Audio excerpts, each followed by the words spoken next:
श्रीमद् भगवद गीता 14वें अध्याय का महात्म्य। श्री महादेव जी कहते हैं, हे प्रिया, अब मैं संसार बंधन से छुटकारा पाने के लिए 14वें अध्याय का महात्म्य बतलाता हूँ। तुम ध्यान देकर सुनो। सिंघल द्वीप में विक्रम बेताल नामक एक राजा थे, जो सिंह के समान पराक्रमी और कलाओं के भंडार थे। एक दिन वे शिकार खेलने के लिए उत्सुक होकर राजकुमारों सहित 2 कुत्तियों को साथ लिए वन में गए। वहां पहुंचने पर उन्होंने तेरू गति से भागते हुए खरगोश के पीछे अपनी कुत्तियां छोड़ दी। उस समय सब प्राणियों के सामने भागता हुआ खरगोश इस प्रकार आंखों से ओझल हो गया मानो कहीं उड़ गया हो। दौड़ते दौड़ते बहुत थक जाने के कारण वह एक कीचड़ युक्त गड्ढे में गिर गया था।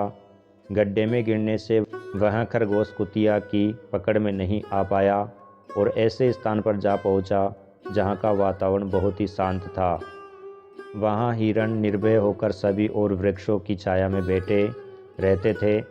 बंदर भी अपने आप टूटकर गिरे हुए नारियल के फलों और पके हुए आमों से पूर्ण तृप्त रहते थे।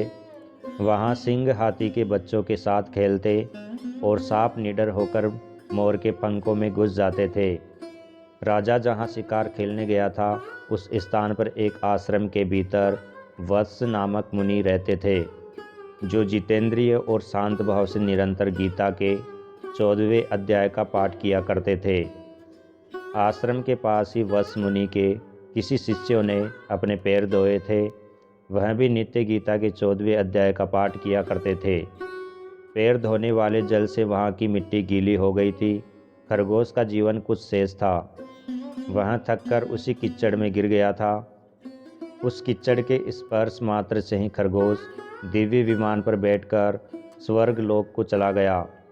फिर कुत्तियाँ भी उसका पीछा करती हुई आई तो वहाँ उसके शरीर में भी कीचड़ के कुछ छींटे लग गए, जिस कारण कुत्तियाँ भी अपना रूप त्याग कर एक दिव्यांगना का मनोहर रूप धारण करके गंधर्वों से सुशोभित दिव्य विमान पर सवार होकर वह भी स्वर्ग लोक को चली गई। यह देखकर मुनि के शिष्य हंसने लगे। उन दोनों के पूर्व जन्म के वैर के कारण सोचकर उन्हें बड़ा आश्चर्य हुआ था। उस समय राजा भी आश्चर्य से चकित हो उठा। आश्चर्य से चकित होकर राजा ने पूछा, विप्रवर, नीच योनि में पड़े हुए दोनों कुत्तियाँ और खरगोश ज्ञानहीन होते हुए भी जो स्वर्ग में चले गए, इसका क्या कारण है? इसकी कथा सुनाइए। एक शिष्य ने कहा, राजन, इस वन में वत्स नामक ब्राह्मण रहते थे।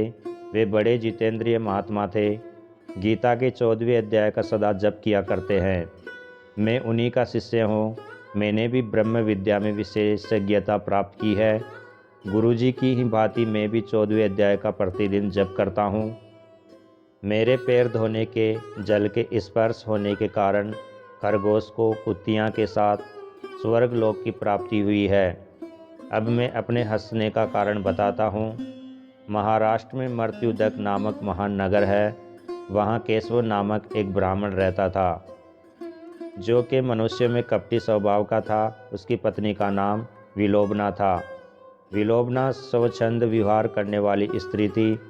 एक दिन क्रोध में आकर जन्म भर की दुश्मनी को याद करके ब्राह्मण ने अपनी स्त्री का वध कर डाला और उसी पाप से उसको खरगोश की योनि में जन्म मिला था। ब्राह्मणी भी अपने पाप के कारण कुत्तिया योनि को प्राप्त हुई।